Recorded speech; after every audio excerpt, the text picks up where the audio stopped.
Yo, Thought Warriors. What is up?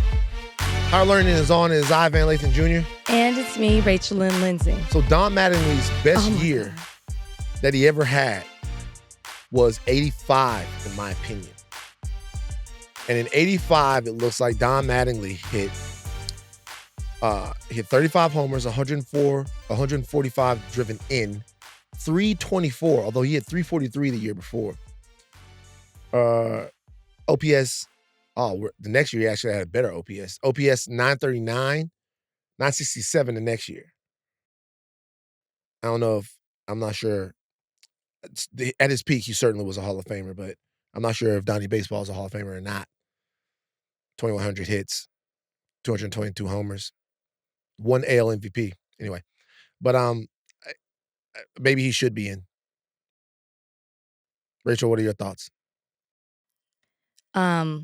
So for those of you listening, that's why you don't know the game. I don't care to know the game. It is a choice. It is a choice. It's not because I can't. It's because I don't care to know a game that takes forever to play. For those of you just listening, that was a conversation that had carried on off mic that Van decided to bring onto the podcast because he is really into Don Mattingly right now. Do you know the thing I know the most about Don Mattingly is that is my friend's cousin. Don Mattingly, Donnie Baseball. Shout out to Shannon Mattingly. Shannon Mattingly is her name? Mm-hmm. You thought I was lying about the cousin No. thing? So this is what's funny to me. She's Don Mattingly's cousin. Yes. But it's funny that she also has the Mattingly name.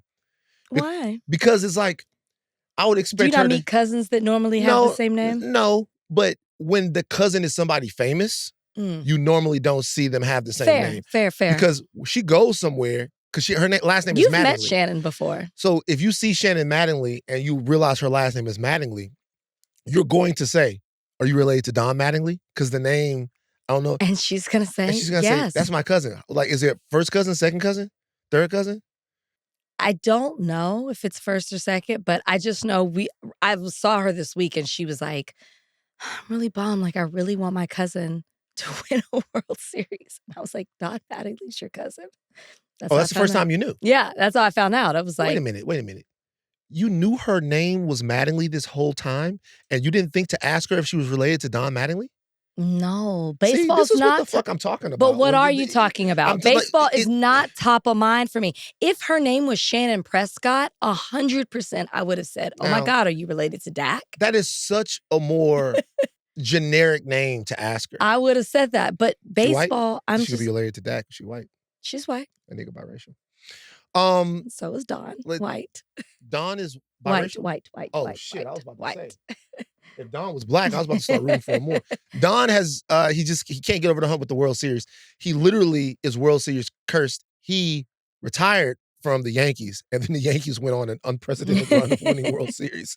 And now he left the Dodgers in, I think it was 2015. After he leaves the Dodgers, then the Dodgers go to a couple of World Series and they start winning. So you know who now he's on the Blue Jays, and the Blue Jays can't get over. Don Mattingly is cursed. It's a Don Mattingly curse. He is Good Luck Chuck. Oh, he is the Good Luck Chuck of baseball. Good Luck Chuck of baseball. Damn. That's who he is. Watch the Blue Jays win So the Dodgers, they got to get rid of him.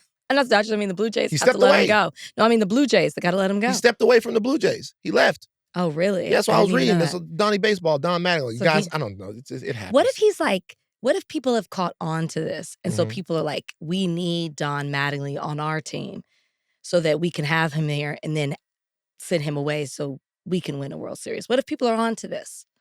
You know what we're going to ask? So the nigga that we clowned is actually a really nice guy.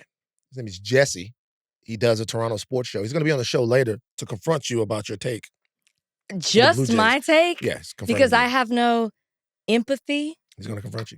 It's part of the game. That's fine. We'll ask him about the Don Mattingly thing and how he felt when Miguel Rojas' home run crept over the wall. Must have been a gutting feeling. Very tough. Well, we heard it. Yeah, we saw it. All right, let's get into the show, goddammit. Donnie, you there? I am here. There. Let's do it, motherfucker. All right. Let's get into some election recap stuff. Democrats scored some big victories in the 4 major races on Tuesday night. The New York City mayoral race, which we have covered, the governor's races in New Jersey and Virginia, and Prop 50. Exit polling showed that voters went to the polls with worries about the economy on their minds, coupled with broader discontent with the general state of the country right now. Thoughts on the quote unquote blue wave? The blue wave. New York, both governors' races. These are in blue states, but the margins were wider than I thought they would be. Yeah, I I actually think most thought people that thought that Cheryl was in a little trouble. Well, she was initially. Yeah. Was she not? The polling had this a lot closer than what it ended up When being. she first started, she was losing, I believe. And, you know, she won, and she won big. Important to say that New Jersey, I think, was 16 points Trump lost by in 16. Then in 20 points, I think Trump lost New Jersey by around 14. But last year, Kamala Harris only carried New Jersey by about 6. Yeah. Which was making people think that maybe Jersey was creeping into the purplish situation. Mm-hmm. However, Cheryl was able to win this state by 13 points, like close to 14 points. So ended up returning the margin of the state back to the 2020 margin that Biden won it by. Is that a Kamala thing? Or is that a referendum on where people are right now that the state has reverted back solidly blue? I gotta say both. I have to say both. I mean, we know what I said about Kamala the after the election when we got lit after the election. Remember that? We got to bring that back. What happened? Remember we got lit. We did a drunk episode after the election. I mean, I said it. I think the number in a lot of blue states, the margin had decreased as far as who was supporting the Democratic nominee, which was Kamala Harris in this instance. And I think that had to do with her being Black and a woman. I'm sorry, I just don't think you can separate it. I don't need to go down that dark that hole for that. But also, I think it's why do you do this? You're so immature. What you just said? She's a woman, and then you said I don't need to go down that hole. You know, I think that I can't control my facial expressions, but you're right there with me. You're right there with me. Anyways, I think also it absolutely is her message. It's where we are right now as a country. I mean, she, like Mamdani, was preaching affordability. We constantly get on the Yes, she was. Not like this, though. But she was talking about create more of like a Kamala message, right? Like, I want to open up the programs for housing so more people can get their foot in the door. I want people. So it was more of, I don't know what to couch it, but it wasn't as maybe strong as Mamdani, but it was the same thing. She wants to lower utility costs so people can afford, to pay their electric bills. She wants people to be able to afford to live. It was on those lines. She used the word affordability, like Mamdani. So I think that message resonates with a lot of people. And we talk a lot, and we'll get into it. We talk a lot about the Democrats and their messaging, but the messaging seemed to be on point with the Democrats that won in this election, and it really resonated with the voters, unlike the messaging that we saw in 2024 with Trump. It was working, and they've lost sight of all of that, or really just lied to everybody, but lost sight of all of that in 2025. So the messaging was clear, and it's working. We'll get into Prop 50. This is what I'll say. I think that both Trump and Kamala Harris talked generally about bringing prices down, right? They talked, and I'm sure that the term affordability was used. I think, though, that Mamdani, first of all, these are two completely different burdens. And when I say burdens, I mean burdens to make your case. One is talking specifically about affordability in a city, which is a way that you can be very specific about the things that need to be done to make affordability happen. For example, we've talked about the bring halal down $2 thing. Mamdani goes onto the streets and he talks to vendors that have halal carts. And he's speaking to them. He's talking about the reason why they have to charge $10 for something that could be $8. The reason is because they're having trouble getting permits. They're having trouble getting permits, which means that they then have to actually make use of somebody else's permit, which they have to charge. They have to pay an exorbitant amount to use somebody else's permit. They're getting killed on that, which means in order to be profitable, they have to raise the cost of it. Meanwhile, if they could just, if the red tape and all of the shit in the middle, the bureaucracy in the middle, wasn't so robust, they could pay a much cheaper price for their permits if they could actually get them, and then they could give the service for cheaper. When you're able to give direct specifics as to this is what's making this $2 more expensive, let me tell you, it then becomes something that the entire city can look at and go, you know what? What else is operating this way? So that is something that is wholly different than what a president would have to do. Now, there's still things you could do on the federal level to preach directly into what is making things cost more for people. I do not think that has been the ministry of really either party. I think it's been a much more generic and sort of amorphous conversation around lowering prices. Like, okay, Trump, how are we gonna lower prices? We're gonna drill baby drill. We're gonna drill baby drill, and once we drill baby drill, the energy prices will lower, and when the energy prices lower, everything else gets low as well. Well, I mean, that's a lie, right? Because during the Biden administration, we were drilling more than we ever had, producing more oil than we ever had, and we saw inflation under the administration, supply chain issues all over the world, resorting from the recovery from the pandemic. I say all that to say that, like, there was two reasons why Mamdani's message of affordability cut through. One was because he was able to give direct and substantive examples on a local city level that contributed to affordability in a lot of cases, not in all cases, but in a lot of cases. Sure. And there is a culture that is prevalent in New York being a playground for the rich, all of these huge companies there, the relationship between the working class and the rich billionaire in New York is very specific. So the message cuts through a lot easier. Yeah. However, I do think he was on that from A to Z the entire time. He was. And I don't know that there was a candidate last year running for federal office that was on it like that. No, I just don't think that there was. I mean, he was literally going to people. I mean, it's the grassroots marketing of it all. He was going to people. He was listening to exactly what they were saying that they wanted, and he was addressing it. That's it. You don't really see it like that. They talk above you, not they get on your level and talk to you. And that was the difference. Prop 50 passed. Oh my God. Yeah. Did you vote? I did vote. Good. I vote. We walked up to the school we normally vote at. School's closed. No voting. They had to walk to the Beverly. You did election day. Yeah. Yeah, that's why. Then you walk to the Beverly Hills City Hall. Yeah. Vote there. Bing, bing, bing, bing. I like to vote in person on election day. That's what I do. I go in there. Yeah. Bing, bing. That's how I do it. Bing, bing. What is that? That's the bing, bing. That's if I wouldn't have shown up to vote, it wouldn't have passed. You're rolling with that. Yeah, that's very true. I saw a lot of people there. There was a lot of people that were like, Van, you're so inspirational. And now we're gonna call our friends, get everybody out there. And now that we see you doing it, now we're gonna do it. Yay, Van. Wow. Really on one this morning. It's facts. I did my civic duty and it mattered. And you're not gonna tell me it should matter. Yeah. It should matter. I feel proud. I just didn't realize it mattered to so many other people. It passed. And that's a resounding win for Governor Newsom. Sets him up right where he wants to be. We didn't talk about it that much, but had it not passed, it probably would have been pretty crippling for Gavin. It would have been devastating. And I think that that's probably one of the reasons, among others, why he has not yet said that he's going to run in 2028.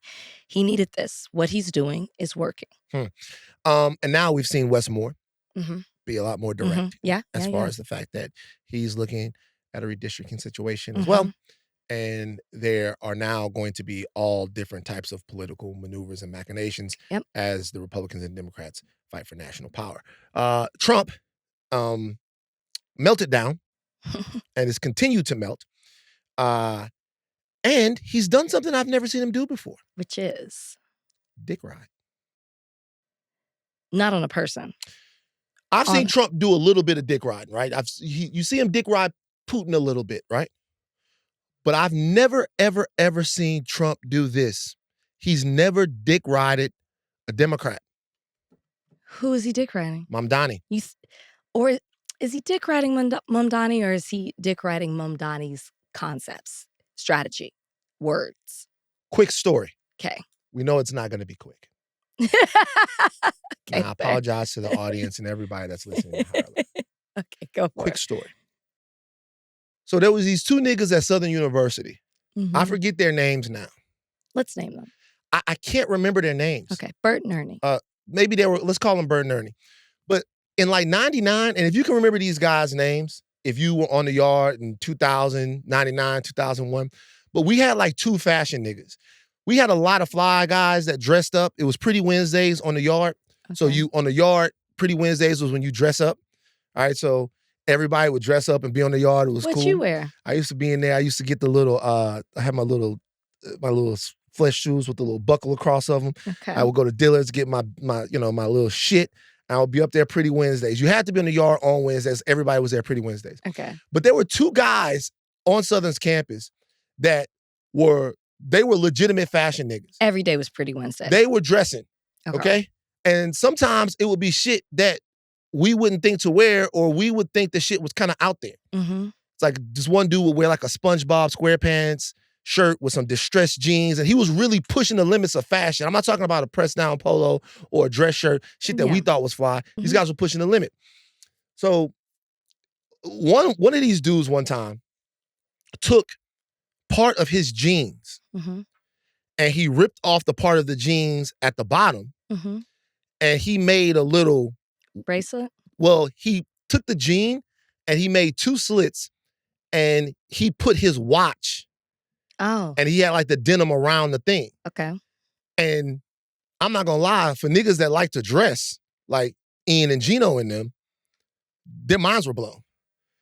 They were like, oh my God, because it looked fly. Like he had the jean and the watch. Yeah. He had done a craft. Creative, yeah. He had done, and you can't go to like Dillard's and get that. Okay. That's the next level of being a fashion nigga. It's a trendsetter. I'm not gonna say who. Can I guess? I'm not gonna say who. But somebody we know then took a part of their jeans, put it through the watch, and did the same thing. Gino. It wasn't Gino.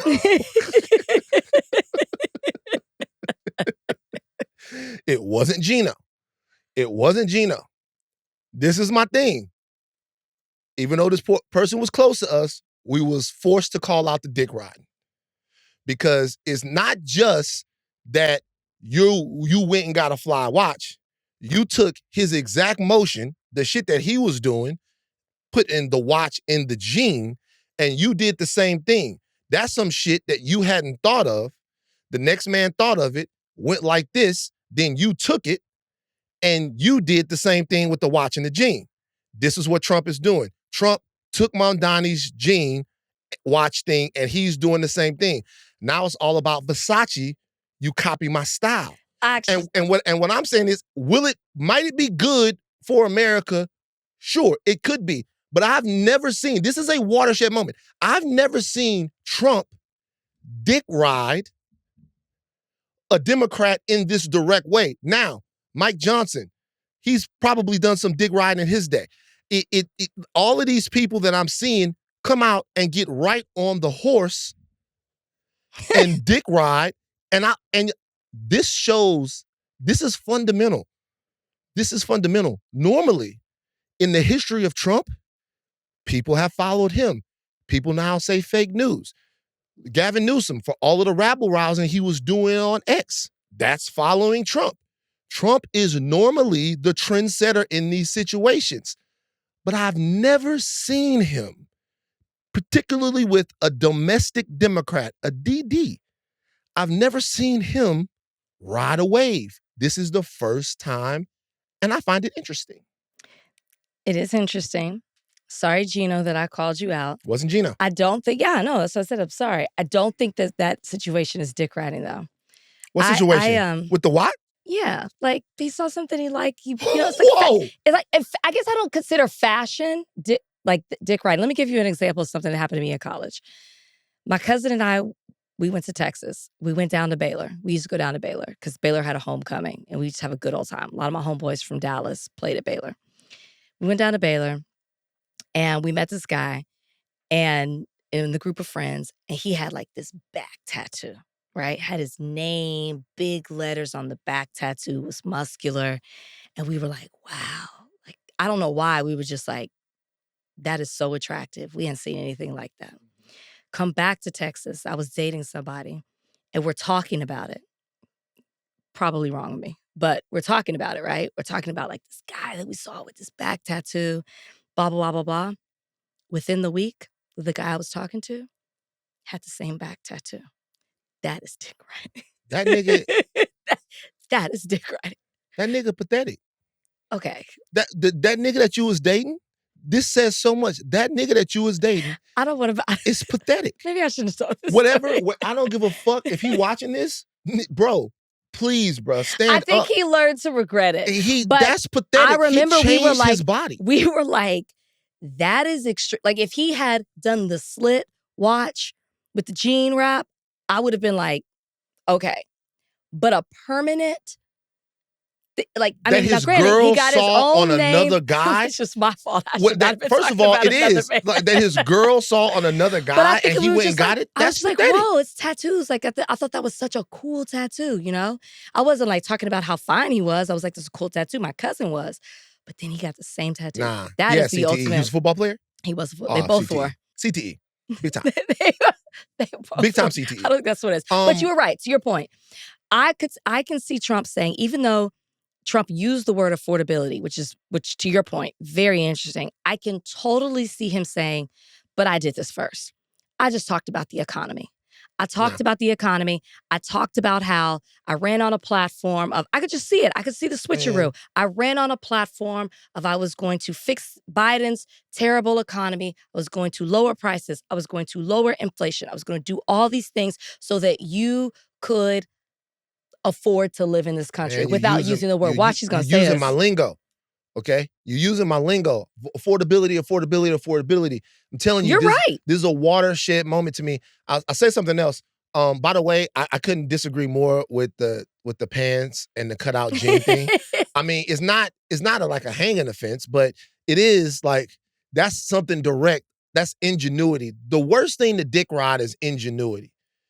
If somebody has a jacket and you go get the jacket, somebody has shoes and you go get the shoes. If somebody doesn't move, you get the move. Maybe there's levels to it. But if the worst thing to dick ride is an original idea that somebody else had, somebody else did something original, and then you go do something. Them jackets is mass produced. Them jeans is mass produced. Okay, the shoes are mass produced. But if somebody builds a thing and then you build the exact same thing, that's a dick ride. And I feel like here, Trump is using the intellectual technology of Mamdani and the messaging itself. You're right. To try to get this. Something else about this real quick. Trump said that the party needs to talk more about affordability. And then he tweeted something. He tweeted, Walmart just announced that prices for a Thanksgiving dinner is now down 25% since sleepy, crooked Joe Biden in 2024. Affordability is a Republican stronghold. Hopefully, Republicans will use this irrefutable fact. Now, irrefutable fact. This is so interesting to me about Donald Trump because I watched him speak yesterday. He was out in Miami speaking, and he said this exact same thing. He said, Walmart just reported to us that the Thanksgiving dinner that they packaged is down. You guys, Trump has a great value economy. That's what it is. It's great value. It's a great value economy. And let me explain to you what I mean. So, he uses the fact that this Walmart Thanksgiving meal is cheaper.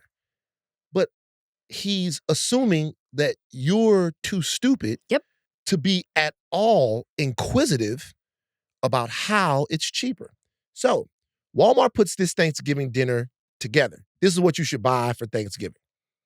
And they recommend this people to put it together as a package to go get the whole thing. Trump said it's down 20%. It's lower than it was last year. Here's the thing. One, Walmart put less items on the Thanksgiving dinner this year. Last year was like 29. This year it's 20. Less food for your family. Less stuff, right? And a higher percentage of the stuff that's on this Thanksgiving meal now. We're talking about pie crust. We're talking about whipped cream. We're talking about all the stuff that you use to make your, probably Trump, it's pumpkin pie, but your sweet potato pies and all of this stuff like that. All of this stuff, there's less of that stuff, and a higher percentage of the stuff is the Walmart great value bargain brand stuff. There was some of that stuff on it last year, but this year there's more of the items that are on there. Mm-hmm. So Trump's version of affordability is you having less for your family and the stuff that you have being of, I guess, as it relates to Walmart's grocery stuff, less value, right? But if you pay attention to the individual items that are on this list, what is the big item for a Thanksgiving? What's turkey? Turkey. Oh my God. Bernard likes turkey. Bernard works with us here on Higher Learning now. Bernard likes turkey. Last year, your turkey was about 88 cents a pound. This year, your turkey is about 97 cents a pound. Your turkey is more expensive. The fundamental of your Thanksgiving dinner is more expensive. But this is the basis of Donald Trump's great value economy. The basis of it is your incuriousness. It's authority. It's the fact that the president can say something and that it will be true, and that you will not at all do any of the work to actually interrogate whether or not what he is saying is fact or not. So, great point. What I will say to that is I think that you're so right about people not being curious enough to find out for themselves whether or not what he's saying is true. But the lie, if anything, this election day has shown me as well, in addition to everything we talked about, is that the lies are now catching up with him. It doesn't, so when he ran in 2024, he could say all these things, right? I'm going to fix the economy. I'm going to lower inflation. I'm going to lower prices. You're going to be able to afford your groceries. He was saying particularly exactly which items were going to be lowered. He could do all these things, right? He wasn't in office yet. Now he's in office. The lies that you have been telling you are catching up with you. So what you were banking on of people not being educated enough, of people not being curious enough, that worked. Now they are living within your administration, under your economy. They don't have to be curious. They're living it, right? They go to the grocery store. They remember that turkey cost a lot less last year. Now it costs more. You can't lie to them in the same way. And they're responding to the lies by voting in the way that they are.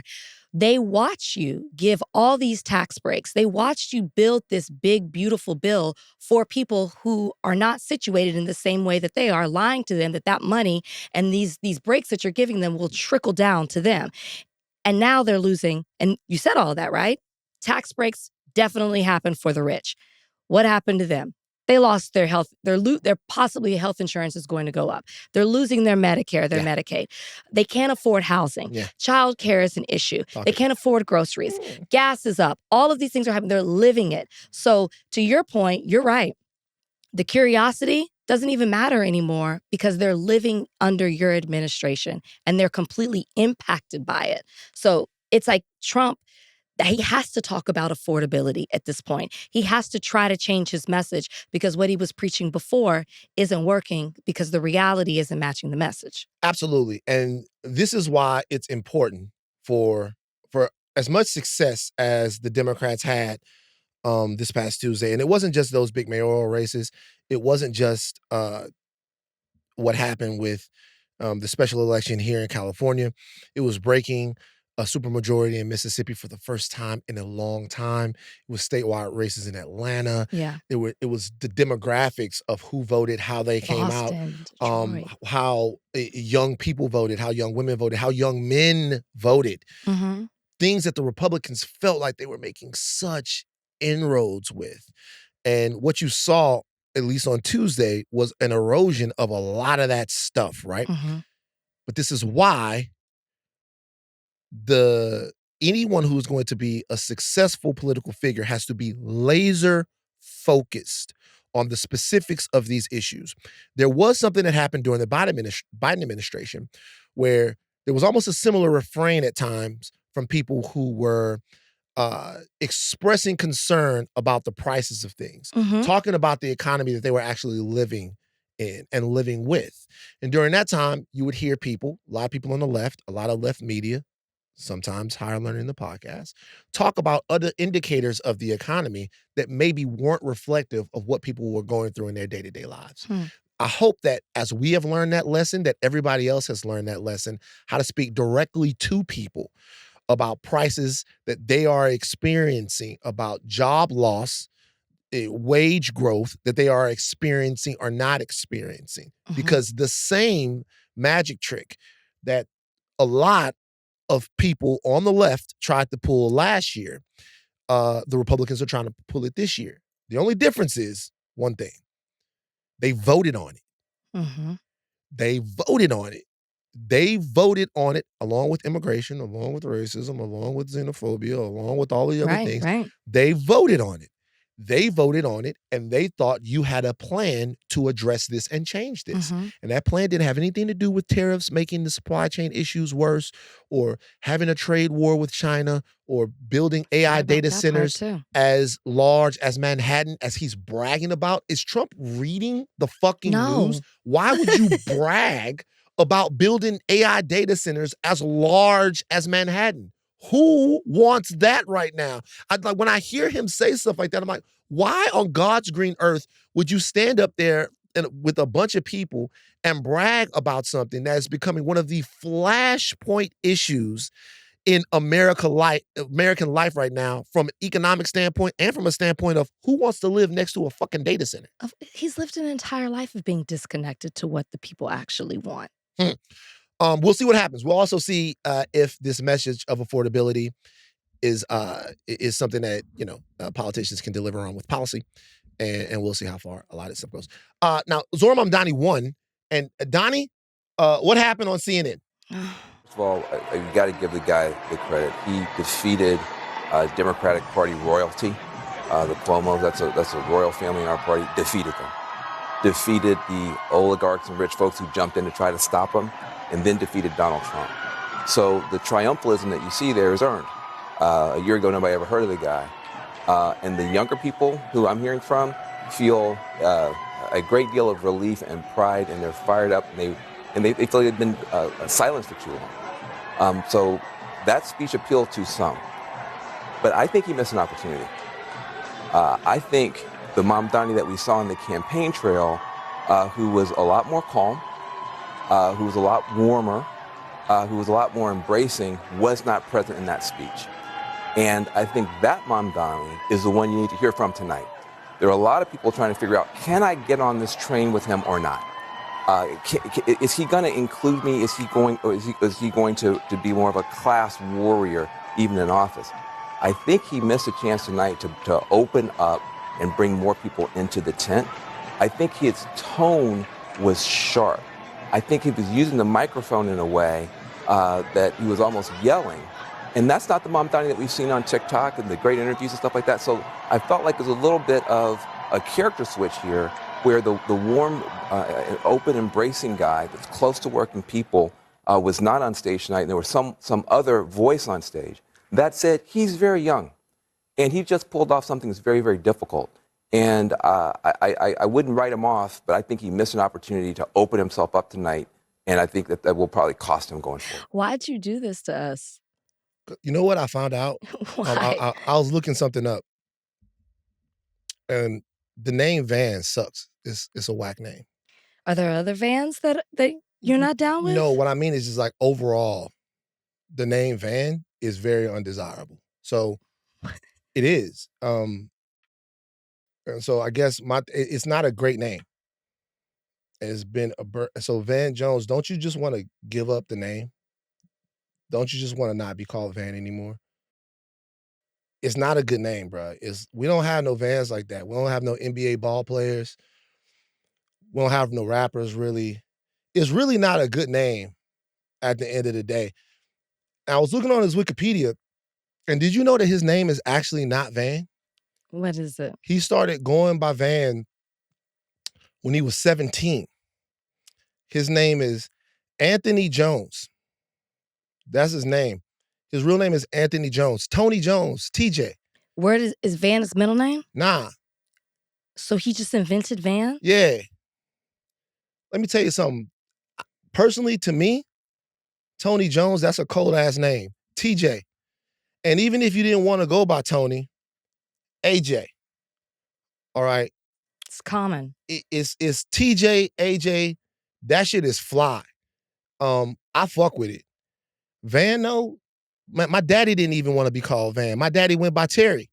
Like, Van is a crutch. Think about it. We go to Disneyland. We ain't never got our name on a little license plate, even though it's only 3 letters. They don't have Van on there. They got Tony on there. They got Anthony on there. They got Ant. They got AJ. All of them names are on there, man. Van, we got people always calling us Vanathan, Vanuel, all kinds of, they honking you. They're like, oh, Van, can I drive you? All of that stuff. I'm just saying. Is that what you went through in childhood? I'm telling Van Jones, don't you want to change your name? Don't you just want to, at a certain point, don't you just want to move away from this? Isn't it time for you to just, bruh, don't you just want to change your name, dog? For real, all jokes aside, man, just go by Anthony, bruh. I can't handle this anymore.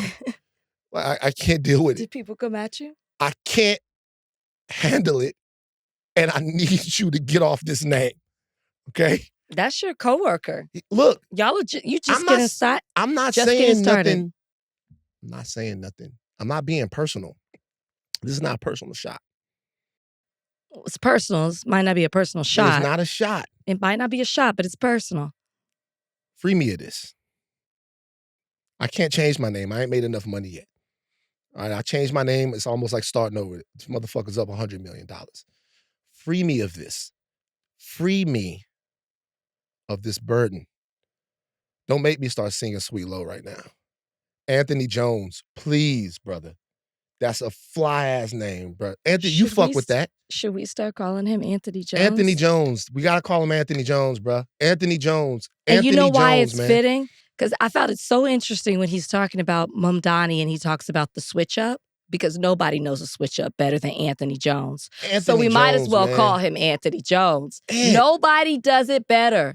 Nobody knows the switch up better than Anthony Jones. Every Anthony I know is a G. My man Anthony Locke, shout out Anthony Locke. He's the headmaster over at Crossroads. My man Anthony Davis, who is not the guy for the Lakers, but is the head coach of basketball over at Crossroads. He's not at the Lakers anymore.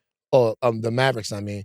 He's not the, my man Anthony Davis, who played in the league with me, who's the head coach of Crossroads. These are Anthony's, and these are fly, light skin. Like these are fly brothers. These are every Anthony. Why you gotta throw in light skin? Because they are. Everybody's getting like just a little shade today. It's no shade. I'm just saying. Like, these are guys that I know. And he's even light skinned. These are guys that I know that are. These are some of my homies. These are great people. I know some great Anthonys. Bruh, so many Anthonys. It's and then don't get me started on Tony. Tony, that's no. Tony, I don't know if Tony has to say like, Tony don't call no more. Like Solange told us about Tony. Then go with TJ. Okay, yeah. TJ and Anthony. I gotta get out of this. This gotta end, man. Okay, I didn't do nothing to deserve this, is what I'm saying. I don't even want to get into the substance of all of this. I want to say, man, Anthony Jones, that shit is tough. That's some real nigga shit. Go ahead, go ahead. Sorry, I'm looking up Vans right now. Okay, who's the most famous Vans in the world? Okay. They're using Van as a middle name. Okay, just like Van Morrison. Okay, Brown Eyed Girl, we heard it. Van Johnson. Never heard of him. Okay. Van Jones is listed. I don't care. It's not about fame. It's about the fact that this has to end. Mario Van Peebles? Mario Van Peebles. That's a good one. That's a good one, but if the Van is in the middle name, I can think about Andy Van Slyke, Bradley Van Pelt. I can think about all kinds of Vans that are out there right now, but what I'm saying is right now, for this particular situation, this has to change. This must change. It might be you. He might own Van in pop culture. And you might have to start looking for something else. Is Terry your middle name? It is. Fuck. I done got gaffled for my goods without a warning. I can't get off the corner. I can't. I'm gonna have to fight this battle, man. I'm gonna have to fight the battle. I'm gonna have to fight this battle. I can't get off my corner. Bring back the video where you had to let people know the difference between you and him. But we got to bring back it doesn't that work. video. Do you know why it doesn't work? Because people are doing it on purpose now. Like, legitimately, really? if I was to critique this video, if I was to critique Van Jones here, why?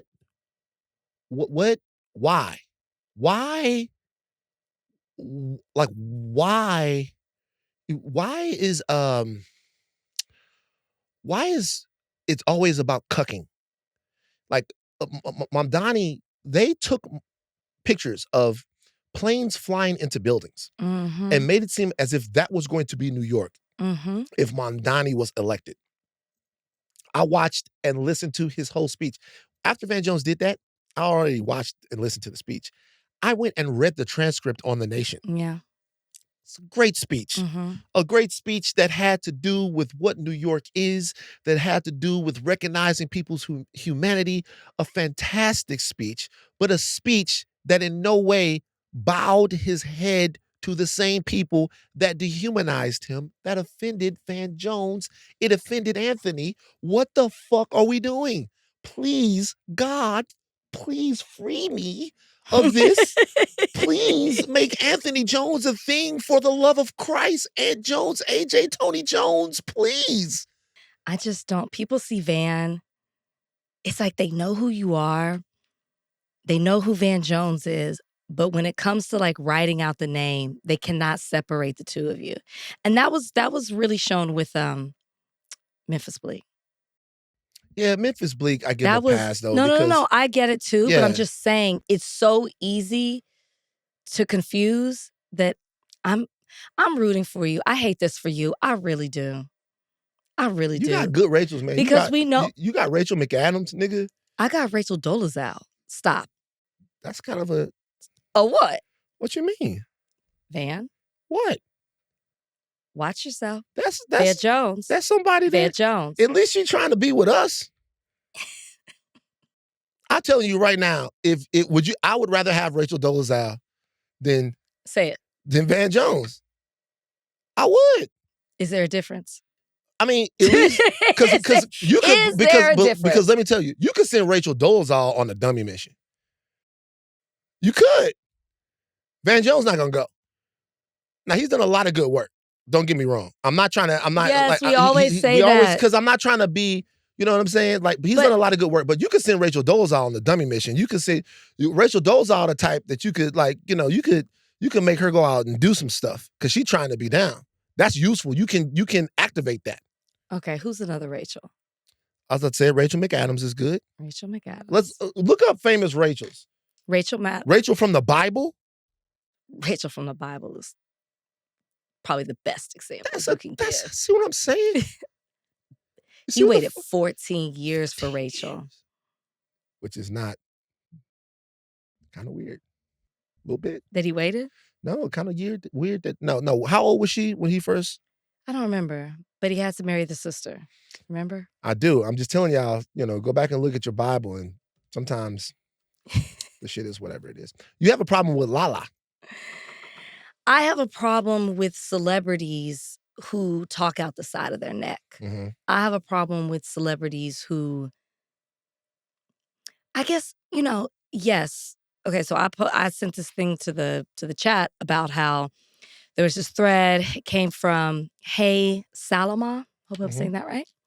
And she said, and this is exactly why I don't follow celebrities. I wish people would stop looking to entertainers and influencers for their opinions because a lot are morally bankrupt and out of touch with everyday Americans. Underneath it was a picture of Lala from her story on social media where she has a picture of her and Anthony Cuomo. And she's basically endorsing him. She's telling people to not just go out and vote, but specifically to go out and vote for Andrew Cuomo. She says that she's known him for years. He's passionate on criminal justice, and I've seen firsthand what kind of leader he can be. She has to be talking. Andrew Cuomo can't be the person in the room she's talking about. And this is, so I understand his frustration. I saw this, but this wasn't the only thing. If you swiped it to the side, Charlemagne was up next. What they have him on there for? Charlemagne was, so it was like I think these were the only two people they actually posted though. Charlemagne is coming after the Democrats to reopen the government. Oh, I did see this. And he goes through, well, a couple of things. He's just like, open up the government. Democrats, you're losing this. It's not working. Open it up. People need to be fed. And TSA lines are out of control. TSA. Okay. Yeah. Okay. Like, that's beside Depends the on how point. much you travel, yeah. Well, I mean, yes, like I have a busy travel week coming up, but I'm not like open the government because I don't want to wait in these TSA lines. Like that's yes, he mentioned food, but it's like the other is a little bit more of a privilege statement. You should say open it up so TSA workers can get paid, not because you have to wait in lines. But I just have an issue with people who promote things for their own benefit. And maybe that is what is, I guess, being a celebrity or an entertainer or an influencer, but for their own benefit. When I look at what Lala posted, she says, I've known him for years. That doesn't matter. Just because he's been good to you, he's good to you because of who you are and what your status is, and you're in his tax bracket and in the people who might benefit financially with him in office. You're totally ignoring what he means to women, how he is being accused of sexual harassment, sexual assault. I don't know if I want to say that, but sexual harassment, I will say. He has aligned himself with Sexual Trump. misconduct. Sexual misconduct. He's aligned himself with Donald Trump. He also switches up as well. He switched up in this race in order to get as many votes as he can to beat Mamdani. So he doesn't stand for anything, but we should all look beside that. And he's a crook. We should all not look at that, right? Because you've known him for years. So because he's been good to you, he'll be good for us. Get the fuck out of here. I do not like that. Okay. So one of these people I know, the other person I don't know, right? So That's my Lala take. I'm going to speak to both of these. Neither one of these things bother me, but I think they're both wrong. I think the critique of what Charlemagne had to say and I saw Roland Martin just go crazy on it, was whether or not it's actually true, whether or not Charlemagne is right or wrong, right? You just heard me critique Van Jones. I think Van Jones has a track record to me of, in some ways, wilting and wanting to produce a sort of almost a feckless version of resistance to what we're in, right? And I think that there's a threat there that is troubling to me, all jokes aside with the whole bit that I did, all of that stuff. These are two situations where these are two people that I disagree with on this issue. I have any real problem with this. I have a problem with what Lala is saying, but I remember other things. I remember Magic Johnson was a big-time Hillary Clinton supporter when she ran against Barack Obama for a long time. And there was his relationship with the Clintons that had gone way before Barack Obama had got there, and what type of situation that he was in with them. It was like, damn, Magic, right? But at the same time, it's a political decision that Magic is making that is wrong to me. And is it morally wrong? I could make an argument that it was. You could make an argument, but not on the level of this Cuomo thing. Maybe not, but at the same time, if we start to don't know Lala in any way, shape, or form, like I'm not speaking for Lala's character. If we say that it was immoral to cast a vote for Andrew Cuomo, which I could have never voted for him, the question would be, then, have we cast votes for people that have had similar allegations to Andrew Cuomo? Or not just cast votes for them, have we lionized? Have we put heroic crowns on people that have had these same types of thing? And the answer is yes. And so the only reason why I bring that up is because if it is immoral to support Andrew Cuomo, if it's immoral forget about wrong. Wrong is one thing. Mm-hmm. I believe she's wrong. Mm-hmm. But if it's immoral to do it, then that moral standard would have to be spread across a whole swath of people. And I just know we're not prepared to do that. Maybe so. But the reason this bothers me, and I don't know how many followers Lala has, but she has millions. Yeah. And a lot of people do get, whether we don't, and we might dismiss what a celebrity, influencer, entertainer may say because we go out and seek the information ourselves. The reality is most people do not. And most people do look at her and they say, you know, they might look at Lala and they say she's successful, she's independent, you know, she does use her platform for good. And it says, I don't know her personally either. So why would I not take what she says? Because they might not be well-versed in the things that Cuomo has done that have directly impacted women, that he's aligned himself with Donald Trump, that he was flip-flopping to do whatever he had to do to get money from certain people and to get an endorsement from Donald Trump. Like that we don't really know if he had won, what kind of mayor we would be getting with Andrew Cuomo, because he keeps doing what he needs to do in order to win, right? Whatever it is sacrificing whatever to get the votes. Who is Andrew Cuomo now as a person, as a politician? Don't know, because he's willing to do whatever. But people will look at this. I mean, this whole story is vote. She's like, I know it's your choice, but this is who I'm voting for, and this is why, without telling the other part of it. It's just, when you personalize your vote in this way, I feel like it's what you said it's wrong too. I feel like it's extremely problematic. And whether we like it or not, she is somebody that has influence specifically in New York. Charlemagne, to me, we know the influence that the Breakfast Club has. Right. We know that leaders, politicians, artists, people go to that platform, as you have said, because they feel like they're directly speaking to a Black audience. So if that is the hold that a Charlemagne has, when you say things like blaming the Democrats for the reason that the government is still shut down, he's smarter than that. I don't understand how he can blame. Now, it's an opinion, right? But when Donald Trump, when your basis for blaming the Democrats is long TSA lines, and that people need to be fed, then how are you not blaming the president of the United States where they can feed? Now, it's not fully, but they have the funds to partially fund SNAP, and they are refusing to do it against a court order and blaming it on the Democrats. And you are aligning yourself with that very thinking with this kind of statement that you make. Right. I think the criticism is fair. In no way. He continues to do this. If we want to keep talking about Van Jones, we got to keep talking about the shit Charlemagne says too. I think his outlook on it is wrong.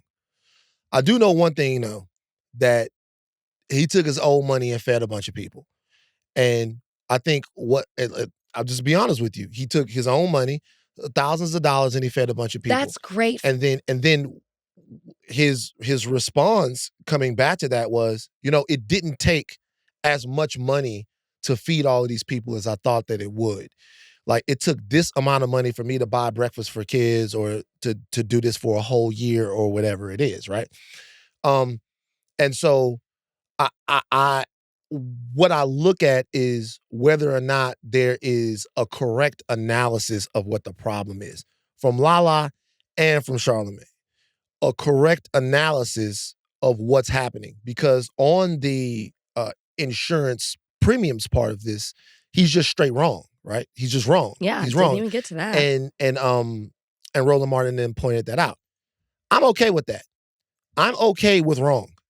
I am. I'm okay with, hey, you said this, you did this, I don't agree. I'm okay with wrong. I'm okay with you're backing the wrong candidate. I think it's interesting from Lala's perspective that she put this out on election day to really, if she wanted to help Cuomo's campaign, she should have done it. She could have done this 2 weeks ago. She could have done this months ago. She could have done this. She could have been out there stumping and campaigning with him. She could have been doing a litany of things that used her influence and all the people that follow her to help build momentum for his campaign a long time ago. Maybe she did and I just didn't see it, but I didn't see none of that.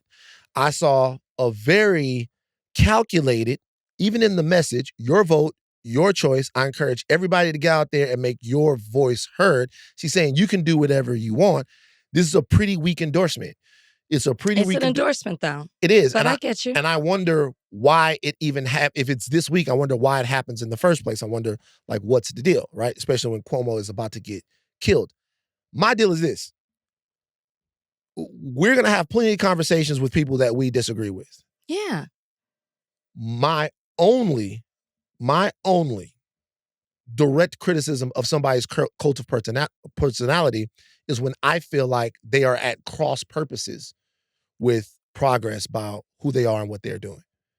And so if we're talking about whoever might be out there that we continuously criticize, if we feel like the messages that they're putting out there are purposefully or intentionally wilting to power, I have a problem with that. How would you know? How do you know somebody's intent? Consistency.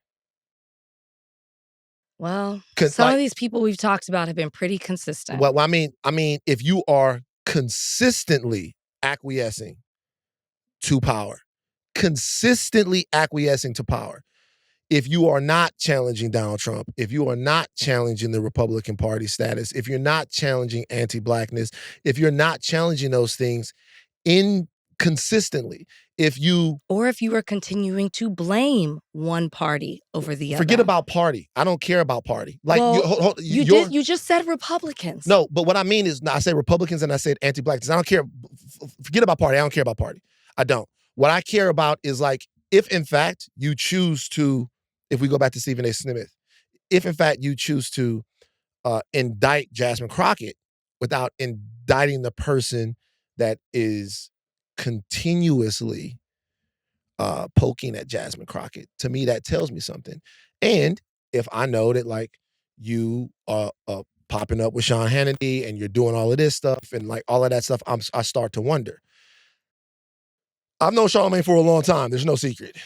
I've known Charlamagne for a long time. We are in perpetual disagreement about many different things, almost all of them politically.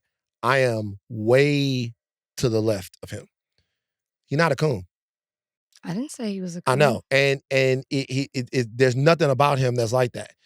I sometimes think that he's much more conservative than I am. That's for sure. Much more conservative than I am. And I think that he has a distinct disdain for the Democrats. That's obvious. Yeah, he has a distinct disdain for the Democrats. And I think it more has to do with his perception of strength and weakness more than it does with actual politics. I sometimes do believe that clouds his ability to analyze these situations fairly. Because and I'll go broader here. I think that part of the respect or the affinity that some Black males have for Donald Trump, it was because Donald Trump projects strength. Yeah, power, money. It's why he's in all the rap songs. He talks about that. Yeah, right. And the Democrats seem to be, to a lot of people, they seem to be weaker. And so it's easier to blame them for being poor fighters for some people than it is to blame the person that they're actually fighting against. Because the way we are raised, we are not really raised, or at least I'll speak for myself. I was never, ever, ever raised to indict the bully for wanting to beat me up. It was never a situation where I was raised to be like, the fact that this person wants to beat me up or wants to hurt me was wrong. That's not how I was raised. I was raised to self-indict for allowing it to happen. Like, if I wasn't strong enough not to get fucked with, that was the crime. The crime wasn't that people want to fuck with you. That exists. The crime was whether or not you was too weak to get fucked with. And so when the nuance of that, or when that's in your DNA, sometimes that leads you to really blame people's for their inability to fight back and not blame the people that are actually trying to kick them over. But okay. I know we move on. We have a guest coming up in a second, but is that not what the Democrats are trying to do with the shutdown? What you mean? Is that not them fighting back? Is that not I know you're not agreeing with what he said. This is why it's wrong. I know you know it's wrong. Like, I want to be very clear. I understand you know it's wrong. Yeah. But I'm saying, to your point of the fight back and like the perception of power, this is the Democrats asserting what little power they have with what's left as far as who controls the House, the Senate, and the executive branch. This is them fighting back. This is them, and it's still not enough. They're still, from some people, getting the blame. I know that's not what you're saying. I'm just responding to the power. Last thing I'll say, and I'll be just honest about this. The responsibility, no one has a responsibility to agree with me. No one does. No one has a responsibility to agree with me. The responsibility, the much more egregious thing than any of that stuff, because if we're talking about ending the shutdown so people can eat, so that the SNAP benefits come back, we know that Donald Trump is in. If we're talking about ending the shutdown because TSA, we can have a difference in here. I think some of what was put out about the insurance premiums is just straight up not true. So we all have responsibilities, and I've shirked that responsibility here. I've said things. I said that Tupac Amaru was Mexican, he's Peruvian. Like, there's times that I've done that as well. We have a responsibility to get things right. But with Lala here, she's voting for the wrong candidate. With Charlemagne, he thinks the Democrats should open the government. I do not think that they should. Those arguments can be substantive to me. And we can argue with, if we're progressive, we can argue with the center. We do it all the time. And we indict them.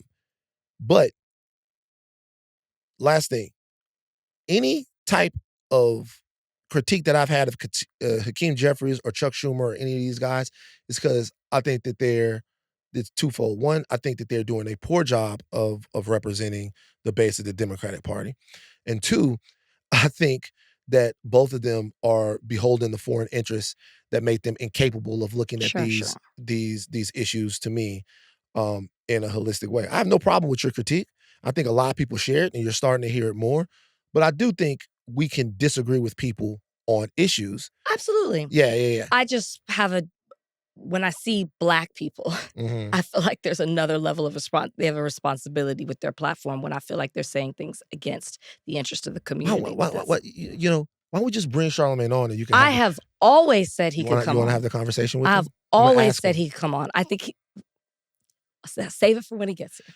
You want to talk to him. You want to have it out. I don't want to you want me to have it out. I do. But I will have the same energy. I think the having it out is good. I'll have the same energy. If we going to talk about the Van Jones, if we're going to talk about... we're going to talk about the Stephen A. Smiths, we got to talk about the Charlemagnes. He's right up there with them. This is because Stephen A. Smith is your man. This is because I've called him out. We got to have the conversations about... Have you hit him up? No. You haven't talked to him? No. He hasn't reached out? Why would he reach out? I just thought, hey, you talked to him? No. I haven't. But my thing is, we know all of these people. Yes. We know the Van Joneses, we know the Stephen A. Smiths and all of that stuff. But like, I know him. No, yeah, you do. No, I know him. That's your guy. And that's like that's his guy. If it is, I know him. It is. That's my man. And I know him. Besties. We have gone on vacations together and know each other's families. The girls are best friends. The guys are best friends. That's like, I will disagree with him, but at the same time, I know for a fact that it's people where he's from that are eating because he fed them. And that's that are great. Going to school. All right. That's great. Bring Jesse in. Bring Jesse in. Van Jones has done a lot of good stuff too. Don't I always say that? I know. That's not repeating it. Don't I always say that? Huh? All right. So listen, guys. The Toronto Blue Jays experienced a pretty heartbreaking loss. Jesse Blake is here. Jesse Blake is from SDPN up in Canada, and he live streams the games, the Toronto Blue Jays games. Okay. And he was live streaming when Miguel Rojas hit a home run in the top of the ninth to tie the game and essentially send it to extra innings. Now, the Blue Jays still had a chance. In the bottom of the ninth inning, they had something working. but they couldn't get the run across that they needed to tie the game. Yeah. Their run scoring and they never was could over, after that. and they never could. Jesse is a thought warrior, which we did not know when we played that clip of him responding to the Miguel Rojas home run. Mm-hmm. I thought it was hilarious. We haven't heard from any of the. Now I understand. Someone that I know from Canada told me the tortured history of the Toronto Maple Leafs and all of that stuff. I didn't realize what a tortured fan base the Toronto sports fan is. But Jesse Blake joins us on Higher Learning now. Jesse, how are you, man? How are you coping with the devastating loss? I'm kind of recovered. It's been taking a few days, but I'm okay now. I'm good. What did it feel like when the 9-hole hitter Miguel Rojas blasted that hanging slider from Jeff Hoffman across the left field wall? Yeah, it's a culmination of 162 games of us Blue Jays fans yelling at the front office that might happen, because we didn't trust our closer, the guy who was in there who gave up the home run. His name's Jeff Hoffman, and that's why I yelled there. We thought this could happen. That's why I was in so much pain, because we were hoping that this wouldn't happen. And all postseason, he had a really good run. Didn't allow much runs throughout the entire thing. And then when it comes down to winning the World Series, that's when he collapsed. So it was a lot of heartbreak. It was 10 months of build up to that moment, and 30 years, really, because that's when we won the World Series in 93. And then for him to break our hearts like that in 2 outs remaining, it wasn't fun. It wasn't fun at all. 30 years. I'm a Cowboys fan. I do understand that greatness is, it may never happen again for us. I do understand that. Right. However, Jesse, I have to keep the same energy. I feel nothing, okay? I don't feel sorry for you. It is an inherent risk of the game. I'm not talking about injuries. I'm talking about the loss. I'm talking about the heartbreak. There's always the chance that this could happen. You should be proud that you guys had a strong 10 months. I am, totally. And I knew that you were competitive, because you once said that you could guard Caitlin Clark. And I mean, I stand by that. That's one of the wildest things ever said into a podcast, Mike. Yeah. Like, that's insane that you still think 20 years ago, I said. No, that's not what you said. Yes, I did. I said 20 years ago in my prime. It doesn't matter when you would have said it. It's absurd. But Jesse, go ahead. I know you're competitive, but for you to not have sympathy for somebody in a sport that you don't care about, you left a World Series game and you don't care about baseball, for you not just to give me a little hand, just hey, pick you up when you're down, to a thought warrior, it hurt. It hurt a lot to hear that, Rachel. Now, Jesse, I didn't know you were a thought warrior, and I have to let you know, it still doesn't change my opinion. You guys this was a great World Series. People who aren't even into baseball, like myself, I understand I had nothing really invested in the game, but 7 games, extra innings, this is an exciting thing. This will go down in history. It'll be a series that people talk about. I feel like going into this World Series, people really didn't expect you guys to do this well. Jesse, you should be proud. And I am. And I'm so proud of the Blue Jays. Like, I was talking on the stream, like when I was done doing the watch along, I told the audience who are Blue Jays fans, we need to be proud of this team because they were in last place last year. Everybody projected them to be in last place again, and they came within 2 outs of winning the World Series. That's so cool. And I'm proud of the team, but I'm still devastated at how it ended because they were so close. Right. And I expected some sympathy from sports fans. And Van did have a sympathetic ear to my pain there. I'll tell you this. I was at the greatest college football game ever. Texas Longhorns versus USC Trojans. We were losing that game in the fourth quarter. And I expected us to fully lose. If we had lost that game, I cried when we won. I would have cried if we lost. If we had lost that game, I would not have expected USC fans to be like, man, they almost had it. Man, Vince Young should have won the Heisman that year. They lost that too. Like, they just can't catch a break. I would not have expected USC fans to be there for me. It's a part of the game. Didn't happen. I mean, we won, but I'm just saying. This is what I'll say. And I remember, it's like, there was one specific game. I'm not gonna talk about it because it's a very important game. One specific game that I played phenomenal in this game. This is back in high school, whatever. Played phenomenal in this game. I just remember winning the game and looking and seeing somebody crying. And seeing somebody crying, when I said see them crying, I saw their mama crying, they're crying, it was a big game. And just me going, hey man, you'll be back, like head up, the whole nine, put the whole entire thing. To me, honestly, you said that you're such a competitor that you don't care about what happens. I honestly look at that as the inverse. I feel like if you've really competed hard, if you have a respect for what the other team has sacrificed to get there. Difference. And when they come up short, a lot of times, a lot of the competitors I love take the time to console people a little bit. I'm just being for real. They're celebrating. What do you mean? No.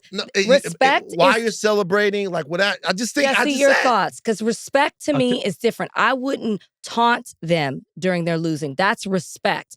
I'm not going to do that, but I'm going to celebrate, and I'm not going to take away from my celebration to be like, that's tough. Maybe, Jesse, if it was the last game that somebody was ever playing in their life. That might be the only reason. You know, basketball, you said if that was their senior year, they weren't going to go on to play college. That was it for them. Maybe. And maybe it's a Canadian thing, because in hockey, in hockey, there's a tradition at the end of every playoff series, the two teams get to center ice and they all shake hands. It's one of the best things I think hockey has going, no matter how much of a battle the 7 games was or however long the series goes. Everybody takes that moment at the end of the game. They shake hands. They have the line shake. And I think that is important in sports, to acknowledge that the other end, you have somebody who's competing just as hard as you, and they might have fallen short, but you respect the battle that the two of you had. So I guess that's where my mentality is coming from.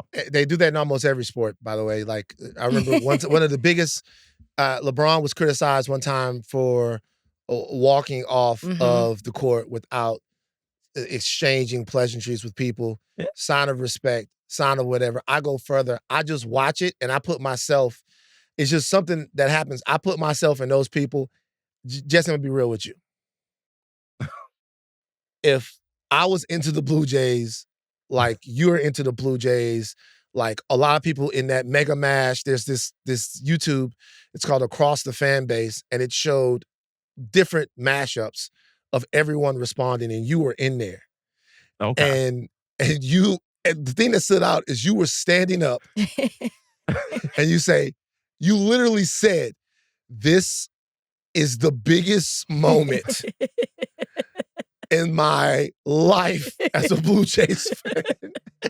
Yeah. And then you're like, oh my God. I was like, nah, man, that is funny. But when I watched all of those things, at the end of it, there's these two guys and they just went, the Dodgers just won the World Series. And I'm like, fuck, I care that much. Question. Do you think that some of the people's reactions to the Blue Jays fans is because you think the Blue Jays fans kind of made this a Drake Kendrick thing, Toronto versus LA? Do you think that there was some shit talking that happened early on that you guys, I remember after game 1, and the boy himself was posting pictures of Shohei Ohtani. He was trolling a little bit, and then it came back to hit you. So do you think a lot of people didn't show you guys any empathy because they felt like I was talking that Cash Money shit? We went hard. Like, and I will admit that. One, there's a lot of us, because it's all of Canada, right? It's a Toronto-based team, but like a lot of Canada takes the Blue Jays as their baseball team. And especially after game 5, when we were up 3-2 in that series, we went hard. And Shohei Ohtani, for context, chose not to sign with the Blue Jays. He met with them, and they were like second in line for us to sign him. And for us to be in the World Series against Shohei and then beating him when he didn't want to sign with us, it was like an extra boost to our ego. And we were chanting at the end of one of the games, I forget which was one of the home games, "We don't need you." We don't need you. And I admit, I did that on the stream too. And then for them to win, it hurts extra hard. But I assume Dodgers fans, I get it, no sympathy. But this competitiveness of it, I hope they can see that we're just in there with you in the trenches. But yeah, we went kind of hard. I will not deny that. So wait, Drake said something? Drake was posting on his IG. Oh, so yeah, is the Drake curse real? A couple games. A little, but the Raptors won in 2019. Like, we got that championship forever. We have a ring, we have a banner, and Drake was a huge piece of that team. He was a global ambassador for that. So I think the Drake curse is washed, but lately he hasn't been on the right side of things. So, and that's post Kendrick. So right, it is what it is. So, Jesse, tell us what's the future for LA-Toronto relations? Because I'm gonna be real. You know, shout out to my man Marlon. We had him on here, Extra Gravy Show. Marlon posted something and he was like, not even the Dodgers can stop the greatest fall of all time. And I remember when he posted that after game one, I started to be like, Marlon, if you don't, that's my guy. One of the funniest, most talented guys. It seems like that there's a Toronto-LA thing, and it's just going to keep coming back. Top 5 is out there marauding around, roaming the cities, begging for a body. The Blue Jays versus the Dodgers, all of this stuff. What has to happen for this Toronto-LA schism to fix itself? What has to happen? It's always gonna be a little bit there, right? Because the Kendrick Drake thing was so big. Like, there's always gonna be a little bit of that animosity, and we're kind of like New York of Canada, right? And you guys are LA, and you got the LA New York rivalry, so it kind of bleeds into. It makes sense that we would be beefing. And I don't think it's just going to immediately wash away and we're just going to be all buddy again. I feel like anything that comes up Toronto, LA, we're always going to be on opposite sides. And there's always going to be a little bit of like, hey, we don't like each other. I don't know what's going to solve this. Wow. Well, I like it. Like, it's good. It's good for the sport. Rivalries are great. Like, you need that opposition. You know, we need somebody to go against, be like, that's our enemy, because that's how you get the good storyline. Right. Well, you guys might win. I'm not trying to patch things up. You guys might win now that Don Mattingly left. I don't know why having him on the staff you thought was a good thing. He's allergic to World Series. We were talking about it earlier. Don Mattingly leaves the Yankees they go on a World Series run. Now I guess you guys might win it next year. But you and Rachel, everything's cool? You guys good? There was never an issue, Jesse. Never an issue. They're shaking hands? Nice. Y'all shaking hands. Okay, well, I'm going to be in Toronto later. Maybe we can get some poutine. We get a bear claw. Do the whole thing up there in Toronto. Shout out to Toronto. Jesse, tell people where they can find you. We might bring you back to talk about all things Canadian, maybe you and Marlon. And we could talk about Judge Tycho or something like that. Talk about where they can find you, where they can go to talk to you, Jesse. Yeah, if you need a Canadian correspondent, I can be that. Appreciate it. Follow the Steve Dangle podcast if you're into hockey. We talk hockey 3 times a week, couple hours. And follow at SDPN on YouTube. That's our YouTube channel where we host all of our sports content there. Jesse, thank you. Thank you. Yeah. Once again, I feel your pain, brother. I've been there. I respect it. There you go. There we go. All right, we're going to move on. Thank you, Jesse. Thanks, Jesse. All right, Donnie, get us into this. Yeah, it looks like there is a schism on the right. It was triggered when Tucker Carlson released an interview with Nick Fuentes.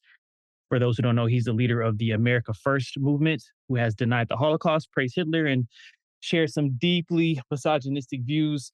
The interview with Tucker Carlson was on brand for Fuentes, and it actually drew some criticism from figures on the right, including Mike Huckabee, Ted Cruz, Mitch McConnell, among others. Kevin Roberts, president of the Heritage Foundation, that's a high-profile conservative think tank. He condemned those who were attacking Carlson as the venomous coalition, which he later apologized for.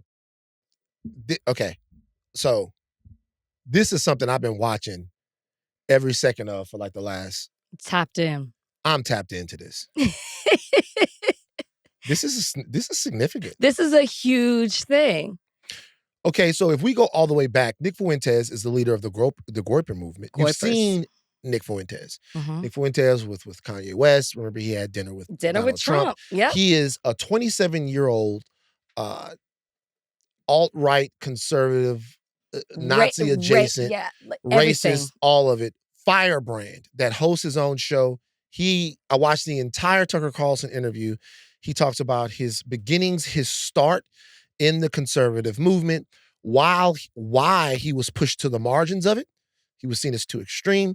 He was seen as anti-Semitic.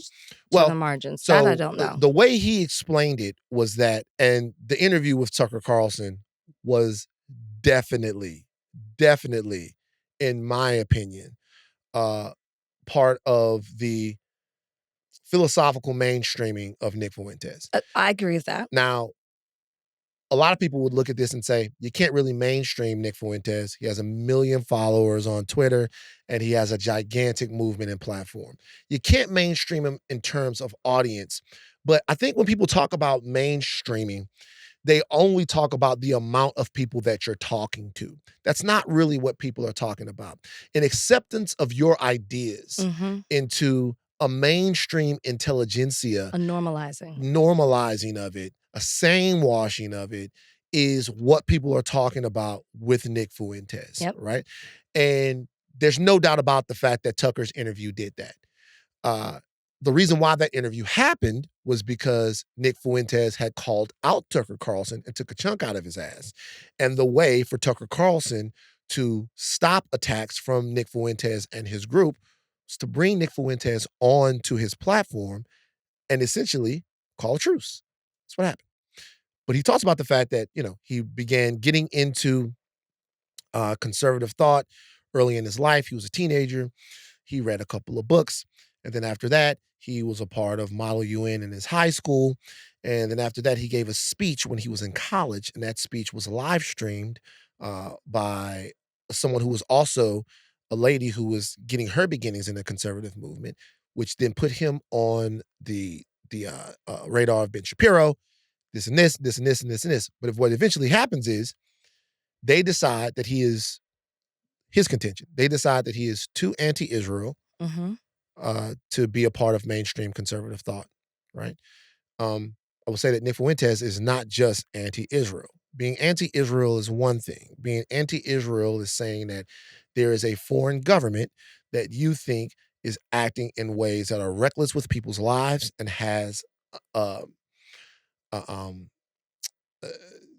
unproductive relationship with the United States. There are many criticisms that you can level at a foreign government, right? And the way that foreign government is acting. Nick Fuentes has gone further than that in his criticism of worldwide Jewry and Jewish culture. It's thoughts about Jewish people. Right. And he has also made all of the same bad remarks. He once said that, women kind of want to be raped. They kind of want to be harassed. All of this stuff. Yeah. But here's the deal. Nick Fuentes is the baby of the Republican Party. He's their child. And the reason why this is so interesting to me is because either the Republicans don't realize what they birthed, or they cannot throw the baby out with the bathwater. Now they have to let them grow up in their house. They have to let them eat their food. And there are some people who want to adopt the child that came back home, and there are some people who don't. And it is bursting the party at the seams. Yeah. I don't think they thought that Nick Fuentes' audience would grow in the way that it's been growing. And even more so after the death of Charlie Kirk. And the two weren't, they were enemies. But there have been followers of Kirk that have gravitated to Nick Fuentes. And I just really think that they thought this is just a small group of extremists, that it's that whole thing is that quote I was trying to say before, where not all Republicans are racist, but all racists are Republicans. It was like, this is a group, this supports us, but it's going to stay kind of in a sector of the internet that nobody's really paying attention to, right? Because Nick Fuentes is banned from YouTube. I don't know what else he's banned from. Banned from him. He's back on everything. He's back on YouTube? I don't know if he's back. I don't know if he's back on YouTube, but he's back. I know he's back on Twitter, obviously. He's back on Twitter. And him being back on Twitter is kind of a big thing, because when, in fact, Nick Fuentes had been effectively canceled, it pushed him to the margins of this. But now he is back in a major way You can see the clips all over the place. Yeah. And his voice is very loud again. And they just didn't think that it would, to the point, normalizing, watering down, become acceptable to such a large group of people, a growing group of people, a younger base of people, and people who are going to be voting. But it's the chickens come home to roost quote, right? The Republicans adopted specifically under Trump, where they accepted racists. There's very good people on both sides, right? As recent as J.D. Vance not wanting to condemn the text messages that were in those leaked group chats. Oh, those are just young kids. It was this whole thing of, I don't want to say they were normalizing it, but kind of like, it's a free speech. We have no enemies on the right type thing. And now it's gone out of hand to where it's affecting the very people who donate to your party, the people who support your party. The reason this civil war is going to happen, the reason that it's out of control and they're going to have to figure out what to do, they're going to have to condemn Nick Fuentes, is because they have a lot of support from Jewish people on the right. And Jewish people are not going to tolerate the Nick Fuenteses of the world. They're not going to tolerate somebody who denies the Holocaust, who praises Hitler, and plays into very problematic and negative stereotypes of Jewish people. How can the right condemn what's going on in New York with Mamdani and play into all these things, but not condemn Nick Fuentes, who is outright hating, basically spewing out things to increase anti-Semitism, that is encouraging people to hate Jewish people? How can both can exist? And so we saw them try to do it with the Heritage Foundation president. And then what happened? It blew up in his face. And he's going to end up having to resign. Yeah, he's out. If I watched the entire Heritage Foundation town hall last night, there were several people calling on him to resign. Yep. And Kevin Roberts is a personal friend of Tucker Carlson. So when he came out to defend Tucker Carlson. And they fund his stuff. Right. And so when he came out to defend Tucker Carlson, we should say that the Heritage Foundation are the architects of Project 2025. Yes. So Kevin Roberts, when he came out to defend Tucker Carlson and to proclaim that the Heritage Foundation would always stand next to Tucker Carlson no matter what, there were a lot of people who said, if there's not going to be any criticism of Tucker Carlson from the Heritage Foundation, then we cannot look at the Heritage Foundation as the bellwether of conservative thought. There's something here that is undergirding in this entire thing, and that is Israel. So 4 or 5 years ago, it was easy to look at Nick Fuentes and say that all of his ideas were harebrained. That all of his ideas were so far out of left field that you didn't have to consider anything that he thought. You could throw him into the hole with a lot of people. There are a lot of people with a treasure trove of bad ideas that a lot of younger people think are correct on Israel. And so the fact that they will call out Israel, the fact that they will say Israel should not be committing, and this is whether it's Tucker, this is whether it's Candace, this is whether it's Nick, no matter who it is, the fact that there are people that challenge Christian Zionism or challenge Zionism at all and say that, it makes younger people think that other ideas that they have similar credence because they are so willing to be truthful on an issue that it seemed like it took mainstream political thought a long time to grapple with, which was that there was a genocide happening in Gaza and that the United States was funding it and that there was nothing that we can do to get the upper levels of the United States government to hold Israel accountable in any way. There was nothing that we could say to get aid, military or otherwise, conditioned to Israel. That the only thing that we could do was continue to shake hands and hope that they killed less people.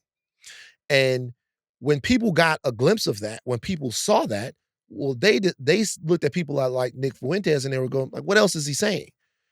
And the issue seemed like a one-issue referendum on the credibility of all of your thought. And that's an entry point. The fact that we cannot and we refuse to separate actual virulent and direct anti-Semitism from blanket support for the government of Israel, from anti-Zionism, from being against the regime right now that is in Israel, for being against the genocide in Gaza. The fact that we cannot separate those two things, it's actually fermenting an environment for people like this to be mainstreamed, for them, for their ideas to take hold. You see it all over the place. So the fact that we have this entanglement between what is anti-Semitism, what is anti-Zionism, what is anti-Semitism, what is holding Israel accountable, what is holding AIPAC accountable, the fact that these things are still intertwined, the fact that a lot of our lawmakers signed on to, basically all of them, signed on to a resolution that said anti-Zionism is anti-Semitism, and then somebody gets a photograph of a blown up kid or a starving kid, and they go, wait a second, who is willing to tell the truth about this? And they see somebody who they think is telling the truth about it, and then they go, oh, okay, I'm with that person now. Yeah. And so we see this happening like all over the place. The interesting part about it is the response of Dinesh D'Souza, Vivek Ramaswamy, J.D. Vance, and all of these people who in a very specific way are either brown or connected to brown people. Because Vivek Ramaswamy comes out and goes, hey, just to let you know, we lost Tuesday. We should concentrate on affordability. Go look at the comments. Go look at the... Well, what's the second thing that he said? What else did he say? He said, we should get away from identity politics. That is the left's thing. That's their game. And he's saying that because he goes to Turning Point USA and they ream him for not identifying with the right religion. Right. And what I'm saying is they are getting destroyed. Yeah, I know. Their base is saying, you know what? Ann Coulter looked at him and went, I would never vote for you. You're in India. Right. So now, and then you see some black and queer people on the right that are going, hey guys, this is getting out of control. They can't stop it. Because this is what I mean about chickens coming home to roost. They invited this. They have been the home of conspiracies, of extremism, and they've allowed it to live there without ever condemning it. There were no enemy. If you're right, if you're on the right, you're right. It didn't matter what you believe. They welcome it all under the name of free speech. And now that's coming to bite them in the ass. Dinesh D'Souza himself is racist. He has said many, many, many racist things. And it's interesting, as I pull this up right now, it's interesting to watch him so taken aback at this, right? Trump's a racist. It's guys, I know, you know. I get it, but like, it's an interesting touch point to see which racism is okay. I was just going to hit on that. No, you're right. No, keep going. No. Not even just racism, misogyny.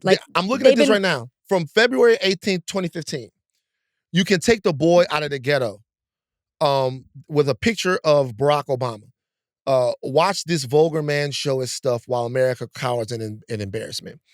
Ben Shapiro, who came out against Nick Fuentes and the Heritage Foundation, a long response to Kevin Roberts and the Heritage Foundation, and also against Tucker Carlson, who he's also in a war with. There is a direct split happening right now on the Republican Party that's almost mirrors the progressive centrist split that was happening throughout the Democratic Party for the last couple of years.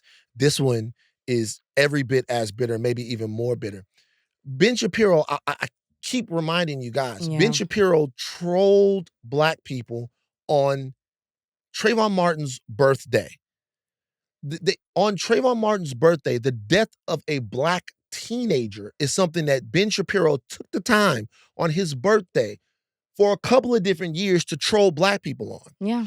Now he is in a position and in a spot where he feels like racism and anti-Semitism has gone too far on the right All of these people traded in this to get to where they were.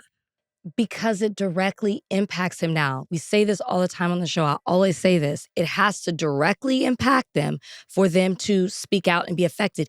If I'm not mistaken, I was trying to find his tweet. Even in that tweet where he's condemning Nick Fuentes that he just put out after the interview, he goes around all the things that says he's saying no to Nick Fuentes, no to Tucker Carlson, all these different things. I'm almost positive he doesn't say anything about Black people. It's what impacted him directly. Now it's about Israel. Now it's about Jewish people. And obviously I'm against Nick Fuentes and what he has to say towards Jewish people, but it didn't matter to Ben Shapiro until it directly affected him and his community. And that's what's happening now. Nick Fuentes has been like this. Your president went to dinner with him. Yeah. And Kanye West, who has also said very anti-Semitic things. And now it's an issue for you. Part of this also is just market competition. Nick Fuentes is getting a little too lit. Oh, for Ben Shapiro? Nick Fuentes is getting a little too lit. Things aren't going as well at the Daily Wire as they should be. Nick Fuentes is going like this. This is the competition now. The competition, and this is not that much different than what was happening in the first Trump administration, where you saw people like Richard Spencer start to really gain national prominence and become voices that people were really platforming. Milo Yiannopoulos, all of these people, right? There was a right that always is empowered under Donald Trump. Right. Always empowered under Donald Trump. There's always a figure that rises up from that alt-right neo-Nazi perspective that people have to contend with. This is when Milo became a big deal. This is when Richard Spencer became a big deal. And in those cases, there were a lot of people on the right that fought for those guys, that said, don't stop them from coming to talk at your colleges. Don't stop them from writing their books. Don't stop them from doing all of that other stuff. They eventually found other things to cancel those guys about. In this particular situation with Nick Fuentes, we're in a much, much different place culturally right now. A much different place culturally. Elon has taken over Twitter and said that everything goes. Yep. And so everything goes means that it's essentially a trash bin of ideas. And nothing will stop the ideas from coming. Like, I legitimately click on the Heritage Foundation to watch the video. I click on the Nick Fuentes interview with Tucker to watch the entire thing. Now I'm getting Nick Fuentes clips on my shit. Now they're popping up. Now the shit is coming. And there's no community standard at X. Right. So it doesn't matter what he's saying in these clips. My brain is fortified, but if I'm 15 years old, if I'm 16 years old, exactly, and you have a couple of things that you see that you agree with him on, whatever they may be, you're just opened up to becoming a groyper. Right. And it is now something, the left is not fucking with that at all, right? Like, there's no real estate. Well, I don't know that there's no real estate, but it doesn't seem to be much real estate. But it's a problem on the right. And I don't know what they're going to do. Last night, I watched that entire Heritage Town Hall, the whole thing. And at times, Kevin Roberts was able to have substantive debate with people in Heritage. But at times, it was people that just stood up and went, you got to go. Yeah. You're out. Now, they're asking different members of the Heritage Foundation to attend Shabbat dinners. Who's asking? Heritage. Oh. There's, or not Heritage, but an outside group. There's someone that's saying that there could be an anti-Semitic contagion that exists inside of the Heritage Foundation. So there was actually a leak of someone responding to the fact that they said that they are a Christian and they can't go to a Shabbat dinner. What they want now is to make sure that there is not something in the bowels of the Heritage Foundation that is anti-Semitic, because Fuentes has said it. He said 40% of your people in Turning Point USA are groypers. A huge percentage of your people in Heritage are groypers. He says that there are people all over at the base of the Republican Party, specifically of a certain age, that are directly loyal to Nicholas J. Fuentes. That's what he says. And honestly, I don't know that that's not true. Oh, I 100%. I'm leaning towards that's true because of Christian nationalism. And the text message chain that came out Mm-hmm. that almost could have been taken verbatim off of an America First stream. Yep. So, I mean, and this is a big problem for J.D. Vance, and it's a gigantic problem for Vivek Ramaswamy. A gigantic problem for Vivek Ramaswamy. I'm really curious to see how we are seeing how J.D. Vance is handling it. He's at Turning Point USA.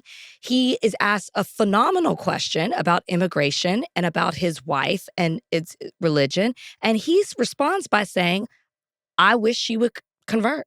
I wish she would abandon her religion and become a Christian. That's not the tune he was singing when he married her.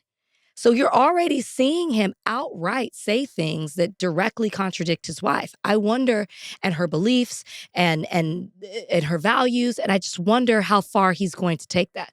He's already willing to sacrifice all of that, all the personal, for his professional career. Donnie, put up this picture of Summer Walker. Oh, Lord. You see that album art right there? Finally Over It. And it's her with recreating Anna Nicole Smith's 1994 wedding photo. Anna Nicole Smith, if you guys don't know, if you're too young, she was a guest model who was kind of like a 90s Marilyn Monroe, like a real sex symbol. Playboy. Guest Playboy, the whole nine. She was in a movie called Skyscraper that I watched when I was a younger man, like in high school. I liked it very much. Right? And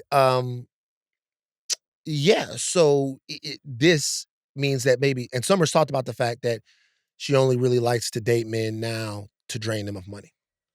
Is that what she said? She said that to Speedy. I didn't know that. I mean, you said what? Shout out Speedy Mormon. She said that to Speedy. I mean, my first, I guess, peek into that is when she walked the MTV Video Music Awards this year. She walked the carpet and she had an older white man with her, and she wouldn't answer any questions specifically of it. I just figured she was just like promoting something, and clearly she is, now that we see the artwork on this album.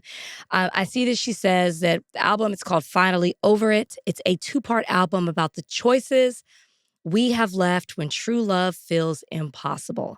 One side chooses me, the other sacrifices love completely, for better or for worse. What am I supposed to say to it? I'm not mad at this. This is Summer Walker's choice. I guess she's been burnt out. I mean, if you listen to her music, like she's suffered a lot of heartbreak. Whatever she's been doing in the past has not been working for her. So it sounds like she is trying something new. I used to say jokingly to my parents that my first marriage was going to be for money and my second marriage was going to be for love. That clearly is not what I did. But I just jokingly said that. I understand, especially after what I've been through, I totally could understand how I could adopt a mentality like this. I think that when you've been burned really badly, some people go to the other extreme. That's not necessarily my thing, but I can understand how when you go through something bad and it burns you, that you go to the other side of it. And so for her, she's like, listen, I might as well make the most of this. I might as well be rich and happy, is what it sounds like for her, than to be, I guess, be in love and get your heart broken, which just sounds like that's been her experience. And that, for better or for worse. I think there's something that everybody has to do. I think people, particularly around relationships, people have to stop engaging into conversations people are having with themselves. Okay, because this is a conversation with herself. Conversation she's having with herself, right? Stop getting in the middle of a conversation that somebody's having with themselves. You see a tweet and the tweet says, all niggas ain't shit, I'm gonna try to date women. Go with God, good luck. You see a tweet that says, all women ain't shit, these hoes ain't good for nothing, we should just watch porn all day, or, hey, congratulations. You see a tweet that says, hey, if somebody won't pay for my hair and my nails, then I can't really date them. Hey, fantastic. Hope you find them. Fantastic. What happens is people are having conversations with themselves, and there are groups of people that feel so indicted by those conversations that they jump in the middle of someone talking to themselves. You have a responsibility for your own happiness. And if happiness is your goal, and if connection is your goal, then you're going to have to be daring and vulnerable and resilient in that. Ever more resilient in a world that is changing. And if one day you decide that's not worth it anymore, I completely get it.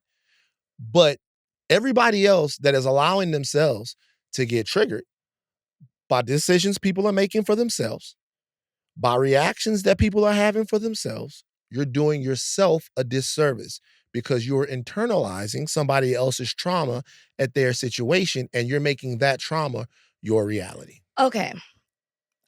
I don't fully disagree with you, but I'll say is it's people having a conversation with themselves out loud. Your take is a very evolved take, right? Because we are now in our 40s and we've been through a lot and more than maybe like the younger people who are listening to Summer Walker's music or even Summer Walker herself. Not to compare, but just if I'm just using age. She's having this conversation out loud, which means she's making everybody else privy to her thoughts, her songs, her lyrics, because this is all in the music as well. Right. Her album, her art, the artwork, all of it. That's your take of being, like detached, that's them, whatever. There are people, similar to what I say about Lala, who will listen to Summer Walker and see what she's going through and say, hey, that really resonates with me. I'm going to adopt that mentality.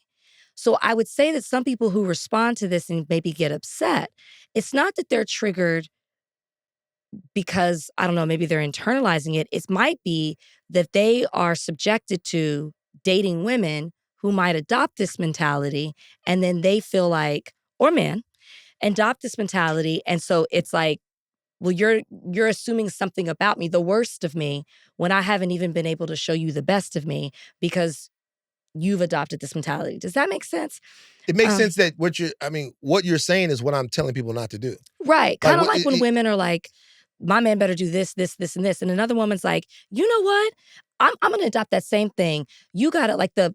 I don't know if we ever got to this conversation, but the woman who was like, I'm charging you for your time if you talk to me or whatever. Yeah. Oh yeah, we never talked about it. And so some people might be like, you know what, that's a good idea. And then that trickles down to how they date, men. And it's like, well, you're adopting this mentality because it sounds good to you, not because, you might be internalizing. Well, I guess it is a form of internalizing her trauma, but it in turn affects the person that's trying to date you. It creates maybe this group mentality of assuming that this is how men are because Summer Walker's going through this thing.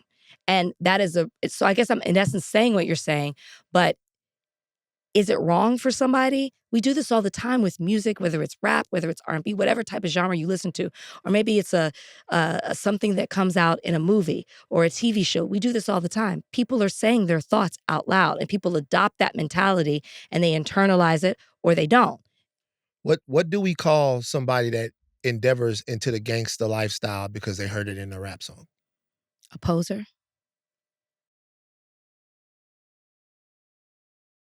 It what I'm telling people is that, man, first of all, you don't have to listen to me. But what I'm saying is that none of this is guaranteed. There's not a storybook ending for people in their marriages or whatever. There's no manual for life. There's no manual for love. There's no manual for connection. There's no manual for any of it. Right. There can't be. There's no way to do it. There's no way to react to it. There is who you are, what you're willing to sacrifice, what you're willing to give, and how you're willing to show up. And that's a thing between you and another person. Like we don't love in tag teams. It's not you and your boy and how y'all get it. It's you and a person. If there's a woman that you feel like is worth you paying for her hair and nails to get to know her, pay it. If you feel like pay it. Pay it. If that's too far for you, don't pay it. Mm-hmm. If there is someone for a woman, if there is a man that you feel like is worth splitting a meal to get to know, do it. If that is a deal breaker for you, then no. But what's happening now is that these conversations around this stuff, they're callousing people. They're making people believe that some of their worst thoughts about love and connection are true. Hasn't this always been present in art? The art is not necessarily what I'm talking about. Well, I would argue that art was about heartbreak, but particularly R&B back in the day used to be about the lengths that men would go through to get women. Hip hop changed that. Like R&B used to be about how much you would be willing to do to be with a woman. It was about cheating. Some of it was, but I'm talking about like it wasn't just that. No, but a lot of that music was in celebration, direct celebration of love. Like there's always been stuff that was about me and Mrs. Jones and all of that stuff. I was thinking. There's always, but a lot of that stuff was direct celebration of love and lionizing women and the relationships that men had with women and the relationship, all of that, how much you're willing to do, like all of that, all of that stuff, right? What it meant to be with one woman and a lot of that stuff was about that. Hip hop market corrected that. Hip hop came in, I am the prize, bitches ain't shit, everything changed. Yeah. And so to me, not all hip hop, but some of the more popular hip hop, it changed all of that stuff. What people didn't see is that a lot of those rappers got married. But they still kept talking about the lifestyle or living it. Or some of them, yeah. But a lot of if they were living the lifestyle by married to a woman, they were essentially no different than their grandfathers and a lot of times their fathers, right? Like there's never been a period where this was a moral thing. The family unit was much more important for myriad reasons because women didn't have other choices, right. And because marriage was seen as a big deal for a man to have. You had to have stability, and marriage was a part of that, right? So there's a changing view of that now. Mm-hmm. What doesn't change, and I keep trying to say this, is that men and women need each other. Like that, like I keep hearing from women that I know that they don't need men. Okay, let's get into that. And I hear incessant complaints about the quality of men. Let's get into that because that goes into this. There's this viral article that was in Vogue. It was by a UK writer, Shantae Joseph, and it sparked a lot of online debate, very similar to what you're talking to. And the article was titled, "Is Having a Boyfriend Embarrassing Now?" It starts off talking about how social media content used to so much be about showing off your relationship and your boyfriend or your man, partner, lover, whatever, husband, and glorifying that. And people fed into that. They ideally wanted to achieve that. Like it was like the romanticizing of it was cool and it would get you followers and all of this. And there was couples content and people would tap into it. I remember even when I was in a relationship, that's something that he wanted to do that I did not want to do because it was profitable also in ways. A lot of brands like to buy into a successful couple and what the lifestyle that people presented because people love to see that. Now, and this is the basis of this article, things have shifted in 2025 from that. Where people seem to, if they have boyfriends, they hide that lifestyle, according to this writer, or they'll just show a hand, or they'll say they're on a trip, but they won't show the person that they're with, or they won't even acknowledge they have a boyfriend because they're saying that the response from their followers is negative. Like, oh, why are you centering your boyfriend? Why do you even need a man? Almost playing into the independent women have each other, they don't need men. And I get a lot of content on my social media where it is having a man's life is prolonged with a woman loses years when she stays married to a man. There's a lot of that, and I don't know if that's true psychology or what, but I get a lot of that kind of social media content that comes on my feed, or that women are deciding not to have boyfriends and they just, they glorify and romanticize the single life. So there's a lot of that rhetoric going around, and that is what she wrote this article about, and how times have changed, to your point, for a woman. Back then, marriage was kind of a form of survival for women. Women couldn't open bank accounts. Women couldn't get houses in their names. There were things women couldn't do without being attached to a man. That it does not exist anymore.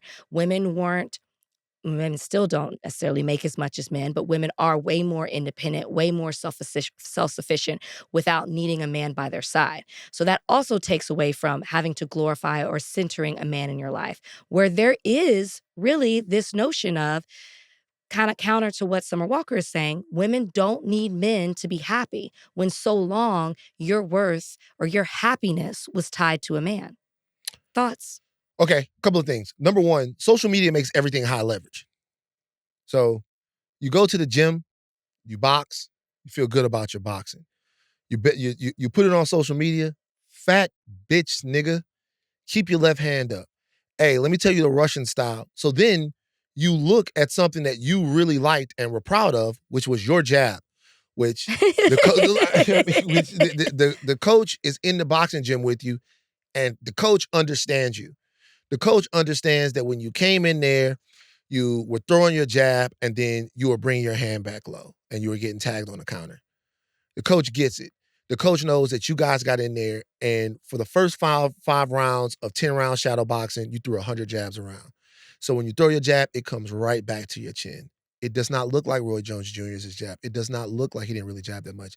It does not look like Floyd's jab. It doesn't look like Alexander Usyk's jab. Those are professional fighters. But it's your jab. And the coach knows it's your jab. So the coach, in the intimate relationship that you have with the coach, understands not that you have a perfect jab, but that it's much better than it used to be. So you see that, and you're like, oh my God, I'm going to put my motherfucking jab on there because when I put it out there, the shit is going right. I feel so good about it. And then what do you hear? Fat bitch. What you jabbing? You jab like a bitch. I'll fuck you up. I've been like, and then you go, fuck it, no more jab. Like, no more of that stuff. No more, because the internet makes everything high leverage. Mm-hmm. Everyone is a boxing coach. Everyone is a relationship expert. Everyone is a music expert. Everyone is a psychologist. Everyone knows the type of leash you should be using for your dog. Everyone. And there are certain things on there that you simply do not want people encroaching upon and talking about because they don't know what the fuck they're talking about. If you do decide to be a part of that and put that stuff on there, then just deal with a lot of people who don't know your life at all, feeling like they can have an opinion on it. That weighs heavily. Like, you put a basketball, I can tell you can't hoop. Bitch, like, you know what I'm saying? Just everything becomes about that. So I completely understand people going, you know what? Maybe I don't want you having an opinion on my vacation. Maybe I don't want you telling me where I should have gone or what I should do, because if this ends, then you go through all of the pictures. This is when I knew they were fucked up. Yeah. This is this. This is that. This is when I knew this happened. It's something it's a drag, especially when you're going through like real shit. Like, and it's a weird thing to do because, like, I've talked about my father's death so much, but I've also decided that I'm not going to post my dad on the anniversary of his death anymore because it's a weird thing to do for me. At first, I did it because the condolences from people and actually the energy made me feel really good. Mm-hmm. But all it takes is for one person, for two people, for a half of a person to say something kind of negative, for every single emotion that you're feeling to be magnified, Mm-hmm. and for you to really, really feel like shit. Mm-hmm. So anyone that is manicuring their social media or handling it in a specific way, I completely get it. As far as the other part of it, men and women needing each other, I'm going to let people figure that out, because I'm not going to get into telling women what I feel like they need. But I'm going to tell you something like this. Let me say this. I can't speak to whether or not women need men. I can't speak to that. I can tell you something though. Men need women. Well, that's what they say. And men need women because, in my opinion, there are traits that women possess, things that they are good at, that men aren't as good at. There are ways that women see the world, both ways that they see the world from a socialization standpoint, ways that they see the world that I believe is part of things that are pro-evolutionary that men need. And also, like, there is a specific relationship that men have with other men that is rooted in competition. It's rooted in competition. It's rooted in, I love you, you're my guy, but we compete even if it's just playful. Sometimes your woman represents someone that you can love out of competition, that you do not have to worry about. That is what has changed. What has changed is a lot of men now feel the need to compete with their women. They feel the need not to be vulnerable with their women, but to compete with them in the same way they compete in with their boys. Do you know why some of that I think exists? Because of the way women are in 2025 versus the way that they may have been in 1975. And I think that those men who feel the need to compete, it's obviously an insecurity within themselves, but they are playing into certain stereotypes that they believe a woman needs to be. And if a woman is not that for them, then they start to compete with her rather than not dimming her light, uplifting, and realizing that it's a partnership and you guys can do this back and forth, right? Just because a woman might not be, I guess, fitting into a certain stereotype professionally or career-wise doesn't mean that she can't be vulnerable in that partner that you need as well. She could be both of those things, just like he can be both of those things. I think those men, and obviously, I've been through it, they have this idea of what a marriage is supposed to be and the way a woman is supposed to fit into that. And I think that you have to change that, the way that you are thinking a woman is supposed to be. Just like you said, I can't remember how you said it, but it's like there's no manual, there's no handbook. It's different for each and every person.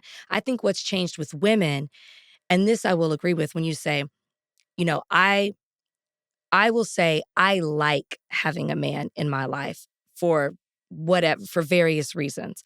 But I do not believe in centering a man in my life and making my man my world, which is what I believe women were taught, even myself as growing up. I remember when I left college, I was told, it's going to be hard for you to find a husband now. And that was just the mentality of not saying that I was told to go to college to get my MRS degree, but a lot of women were. It was, oh, well, now you're going to be entering the workforce. You're going to be seen as a professional. It's just going to be a lot harder for you to find a man. That was the mentality. And it was almost programmed into you just as equally as you are successful. Your success is not complete until you have a man. You are not fulfilled. You cannot be fully happy unless you find a man. That mentality has changed. So as much as I like having a man in my life and I want to, I will not center a man. I will not sacrifice my own well-being for just to have a man in my life. And I won't compromise the things that I want for myself or lose myself in a relationship anymore, just to have a man by my side. And I think that might be a little bit what this article is missing and what sometimes gets lost in the conversation. It's okay to say you want a partner, you like having a man, but your man doesn't have to be your world. You should complement each other. It should be a partnership. One of the biggest lessons I have learned from getting married and then getting divorced is I never had a partner in my relationship. I had a person. And so when people ask me, do you think you'll get married again? I say, I don't know, but I know at the end of the day, I want somebody who is a partner, not someone who's just filling a spot because I think I need a man in my life. We should devote a whole episode to this, and I'll tell you why. I think women were taught to center a man, and they were also. We were. I know that they were. I think that there is an equal and opposite deal to that. And not equal, but at least an opposite deal. In my father's generation, I don't know any men that weren't married. I don't know any men that weren't married. Like my father's generation, I don't know any perpetual eternal bachelors, except for like men who were like stars, like Frank Sinatra type niggas. And even though those guys flirted with marriage and got married and all of that stuff, I know any guys that weren't married because a part of your identity as a man was having a family. So your wife wasn't necessarily centered, but your family was. Your family was centered because it was a part of an extension of your kingship, right? And I think if we go back to something, one reason why men feel like they're in competition with women is because they are. Now, you mean now? Yeah. Okay. It's not that you shouldn't be competing with your girl, right? You shouldn't be competing with your girl, but the reality is that like as women took different roles in society, they wanted to compete with men. Like they wanted to compete with men. Men reacted to that competition in saying that I have to make sure that I maintain some sort of financial, intellectual, societal superiority, or I don't have any worth. Because as a man, what am I if I'm not a leader? What am I if I'm not an anchor? Like, what do I have to be? Women tend to not respect men who aren't successful. They tend to not respect men who aren't desirable, or at least that's the belief. So if I'm not those things, then what do I do? So what ended up happening was the feeling that you had to not exalt a woman and as far as prioritize her, to make her your wife, to do all of these things, even if those marriages that we're talking about were all kinds of fucked up, and I know that they were, there are still people that felt like they were in some way like happy wife, happy life, like they had to care about the women that they were in their life. Mm-hmm. Now they feel like they have to like, and maybe they did then too, I don't know. I can only speak to what's going on. Now they feel like they have to cut them down to size a little bit. That it's kind of... In order for them to feel bigger. In order for them to have, because their worth is in that. Mm-hmm. And I will be honest with you, the message is confusing to a lot of people. Like it is confusing to be in a situation to where there is one part of patriarchy that is upheld, and there's one part of patriarchy that is expected. Like, I make more money, that is patriarchy. So when we go someplace, I should pay for it. So I should pay into patriarchy, right? Because that makes sense but at the same time, I should also understand that that is meaningless, and that I'm not saying this right. What I'm saying is, I don't think that there's been enough sophisticated education to me on men's self-worth, on your worth as a human being, as a person, and how that worth can be enhanced in relationship with a companion. Like, not your worth as a provider, not your worth as a protector, your worth as a human being on the earth, and that is unassailable. And the worth of your woman, of the person that is with you, her worth is in the fact that she is a sentient person, that she is a person with ideas and thoughts and talents and abilities. And that is the thing. Outside of what society expects from you, outside of what society expects from her, there is worth that she has, not as a woman, but as a person. Mm-hmm. And so to me, when I look at all of this stuff, this kind of stuff is clouding that. This kind of stuff is saying, well, yeah, you're a person with all of this stuff, but you're also a person that I should expect specific things from. And if you don't do those things, then you're less of a person. I find a different person that does them. Okay, if that works for you, that's fine. But when I'm trying to tell my niggas, a lot of them, there's going to be a girl that is going to smile and laugh in a way, and you're not going to be able to forget it. And there's not going to be anything that you can fucking do. There's going to be nothing that you can do. Like, I don't know why it happens. You just can't do shit. Like, there's a girl that's going to say something, and you're just going to be like, fuck. And it's not going to matter. There's going to be nothing you can do. You're going to feel away. And she might not have the biggest ass or be the finest or be the one that all of your niggas wanted. It almost is never that. There's just a thing that gets you. And if you don't let it get you because of something that's superficial, that's on you. And you will immiserate yourself. Be open to the happiness. And then, to add to that, that girl is going to say something one time, and you're going to be like, nah, I got it. And then she's going to be right. And then you're going to go back to her, you're going to go, all right, well, damn. What you think about this situation? Is it okay if I say something about it? Yeah, give me your opinion. She's going to be right. You're going to realize she sees things that your niggas don't see. You're going to realize that she picks up on shit that other motherfuckers didn't pick up on. And then you're going to remember that your mama could do that same thing and blah, blah, blah, blah, blah. I know this seems like romantic bullshit, but it's just facts.